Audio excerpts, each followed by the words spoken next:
has a clear alignment with European and Western imperialist interests and an affront to South Africa's historical position of non-alignment and anti-imperialism. Accordingly, Mkhonto Wesizwe will formally oppose any official visit of Zelensky to South Africa, and we will stage protest against the visit of Zelensky into South Africa. We do not want him to come because he has been a puppet of the North Atlantic Treaty Organization-led militarism, which sought to destabilize Eastern Europe and possibly the entire world through an unjust and unfair expansion of NATO forces. In relation to discipline, we support a multipolar global order, the de-dollarization of the global economy and international trade, and greater solidarity and economic relations amongst nations of the global south. To this end, Mkhonto Wesizwe will intensify its relations with all the progressive forces, but specifically with all the countries in the BRICS Plus arrangement, particularly Brazil, Russia, China, India, and all the countries that represent alternatives to the Western neo-imperialist paradigms. Mkhonto Wesizwe unequivocally rejects the agenda of the traditional Western powers, particularly those who are rooted on imperialism and exploitation and militarism.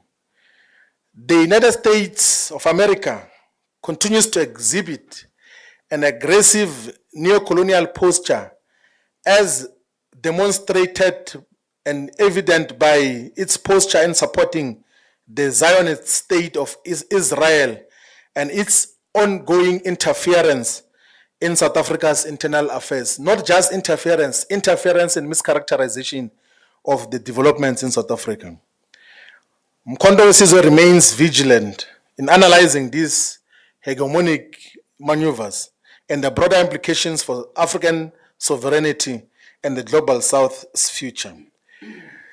The next component we're going to talk about is the policy process on Mkhonto Wesizwe. Mkhonto Wesizwe has agreed to constitute 8 policy work streams. So work stream 1 will be focusing on reclaiming our dignity. Work stream 2 will be on reclaiming our land and mineral resources. Work stream 3 will be on reclaiming people's power. Work stream 4 is reclaiming our economy. Work stream 5 is building our human capital and technological capability. Work stream 6 is reclaiming our spaces. Work stream 7 is reclaiming our safety and security. Work stream 8, reclaiming our sovereignty and position in Africa and the world. So these are the policy work streams which are going to be led by members of the National High Command as conveners of those work streams.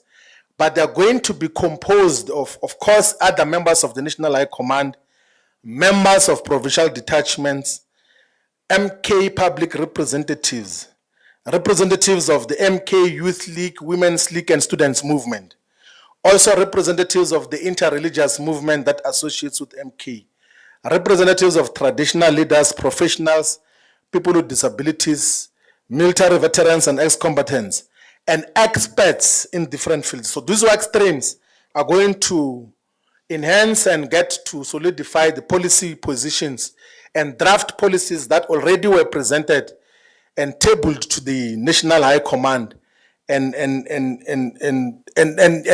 those who pay attention to this process will realize that the work streams are the pillars that are contained in Mkhonto Wesizwe's People's Mandate, which was the manifesto for Mkhonto Wesizwe for the 2024 general elections. Mkhonto Wesizwe raises concerns about the reactionary and racially motivated narratives pushed by groups such as AfriForum and Solidarity. We will launch a robust media campaign, including programs like demonstrations, legal and parliamentary programs to counter attempts at secession and division, such as an attempt to break out the Western Cape province into an independent country. We will not agree for the subdivision of South Africa. We will not agree for the secession of even a single inch of South Africa. If anything, we should be working towards integration of the other parts of the African continent into a much more viable countries. In relation to the public representatives, the National High Command affirmed the principle that all representatives of Umkhonto weSizwe and Parliament, the National Council of Provinces, and municipality councils are deployees of the organization and must always work within organizational mandates, accountability, and reporting. Deployees are not a separate structure of Umkhonto weSizwe, but deployees who must seek mandate from the organization in all their work programs and activities. Umkhonto weSizwe public representatives are guided to significantly upgrade and improve their functions, roles, and character as representatives of the legitimate majority in South Africa. In the National Assembly, the MK must demonstrate its capacity as the leader of the official opposition and must illustrate the organization's capacity to be an alternate government. The levels and quality of debate, interventions, oversight, and leadership must significantly improve. And because Umkhonto weSizwe is slowly but surely gaining momentum in the local government sphere and space, we have also resolved as the National High Command to establish a dedicated local government desk which will give strategic support to all our councillors and begin the work of preparing the organization for efficient and effective leadership of municipalities from 2026 onwards. The MK will outrightly win majority of municipalities in the 2026 local government elections, and the local government desk will start with work of preparing the ground towards that inevitable reality. Recognizing that elections constitute the most and primary instrument through which the MK seeks to attain state power, the National High Command resolved to significantly strengthen the elections unit of our organization. This will include the appointment of dedicated provincial and regional elections coordinators under the direct leadership of the national head of elections to foster organizational impact in all the elections. The organization is in the process of assembling the election support materials, including vehicles and trucks, which are going to be given to provinces as part of preparing for the upcoming elections and making sure that the organization has got the necessary impact. Umkhonto weSizwe has resolved in the National High Command to spearhead a vigorous and principled campaign against the proposed increase on value-added tax, VAT, which was resolved and supported by majority of members of Parliament. We will work within Parliament to present clear alternatives as to what else can be done instead of increasing VAT, which is going to impoverish our people. But also we're going to take our struggles to the streets to get the people to be the ones that resist the increase on VAT. That is the program which the Secretariat and national officials is going to give a program of action of what will all regions, all provinces, and all structures of Umkhonto weSizwe do to resist the increase of VAT.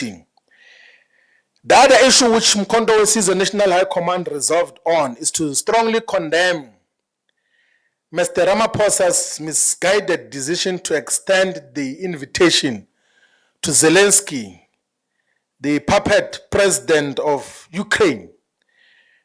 The MK views this move as a clear alignment with European and Western imperialist interests and an affront to South Africa's historical position of non-alignment and anti-imperialism. Accordingly, Mkhonto Wesizwe will formally oppose any official visit of Zelensky to South Africa, and we will stage protest against the visit of Zelensky into South Africa. We do not want him to come because he has been a puppet of the North Atlantic Treaty Organization-led militarism, which sought to destabilize Eastern Europe and possibly the entire world through an unjust and unfair expansion of NATO forces. In relation to discipline, Mkhonto Wesizwe has resolved the National High Command that discipline remains at the center, the cornerstone of our movement in all the work that we do. That will strengthen the work of the National Prosecutor of Mkhonto Wesizwe and the National Disciplinary Committee to expedite all the work that is before it. The advice and the guidance politically to the prosecutor and the National High Command is that all the cases that are brought before them should be dealt with expeditiously in a manner that will enforce revolutionary discipline in Mkhonto Wesizwe. Part of the resolutions of Mkhonto Wesizwe National High Command is to convene a policy conference in August 2025. So the work streams that we announced earlier will feed into a policy conference which is going to adopt the policies of Mkhonto Wesizwe in finality as to what happens. There are policy statements and policy positions of Mkhonto Wesizwe as articulated in the People's Mandate, as articulated in the Freedom Charter, but the substantial policy positions will be officially and fully adopted in the 2025 August policy conference. When we had our last press conference here in Sandton, we had announced that on the 12th of April, Mkhonto Wesizwe is going to hold the inaugural President Jacob Zuma lecture on the 12th of April. We have now taken a decision that the inaugural President Jacob Zuma lecture is going to take place on the 26th of June 2025. 26 June is Freedom Charter Day. That is the date where the Freedom Charter was adopted. And the lecture is going to be attended by significant and prominent international guests and speakers and traditional leaders, religious leaders, members of Mkhonto Wesizwe, and other progressive forces. We are organizing a quality, proper program which is going to take place on the 26th of June 2025 to speak about the lives and times of President Jacob Zuma, because there have been so many things said wrongly about President Zuma. And we will, as Mkhonto Wesizwe, defend his politics, his legacy now. And those who have got problems must tell us which problems they have. But on the 12th of April, we have directed that all provinces should have their own programs to talk about the lives and times of President Jacob Zuma, his politics, because he's our president, he's our leader. And there's been so many distortions of his politics. There's been so many caricature of his politics. There's been so many things that are said wrongly about him. And we should openly associate and defend President Zuma as Mkhonto Wesizwe. So all provinces will be advised to hold their own programs on the 12th of April, which coincides with the birth date of President Jacob Zuma. The last issue which the National High Command resolved on was to instruct the Secretariat and the national officials and the deployees of Mkhonto Wesizwe to provinces to expedite the process of appointment of all the remaining provincial detachments, but also the regional detachments of the regions that do not have regional leadership. The specific emphasis that we need to establish the detachments in the provinces of the Eastern, Western, and Northern Capes, so that we have got stable leadership that is going to lead Mkhonto Wesizwe. There's huge appetite for Mkhonto Wesizwe in those provinces. In the Western Cape is demonstrated by MK's decisive victory. In the West Coast region, Saldanha Bay, Ward 1. So we're starting with Ward 1. From Ward 1 is 2, 3, 4, moving forward. That is how the numbers are counted. We'll take everything, not only in the inland provinces, but also in the coastal provinces. In conclusion, the organization stands at a pivotal and delicate juncture in its evolution, a phase that will define its trajectory and legacy for generations to come. This critical period demands the highest levels of discipline, unity, and composure from its leadership collective. As custodians of the movement's vision and values, leaders must always lead by example, understanding that their conduct directly shape the culture and behavior of the broader membership. When leadership exudes unity, clarity, and commitment to principle, the membership will mirror that spirit. Conversely, signs of ill discipline, infighting, or personal agendas will inevitably sow confusion and division from amongst the ranks of Umkhonto weSizwe. Umkhonto weSizwe is uniquely positioned to play a historic role in uniting Indlu Emnyama, the broad mass of our African people behind a shared vision of liberation, dignity, and radical transformation. But that mission will only succeed if the organization itself reflects the unity and moral leadership it seeks to inspire in society. Without this, the people will lose faith and drift away from the movement, weakening the prospects of true national renewal. Let us therefore rise to the moment with humility, integrity, and the unwavering commitment to the revolutionary path before us, which is the revolutionary path towards state power, which the MK is going to lead. Africa, my boy. Thank you very much.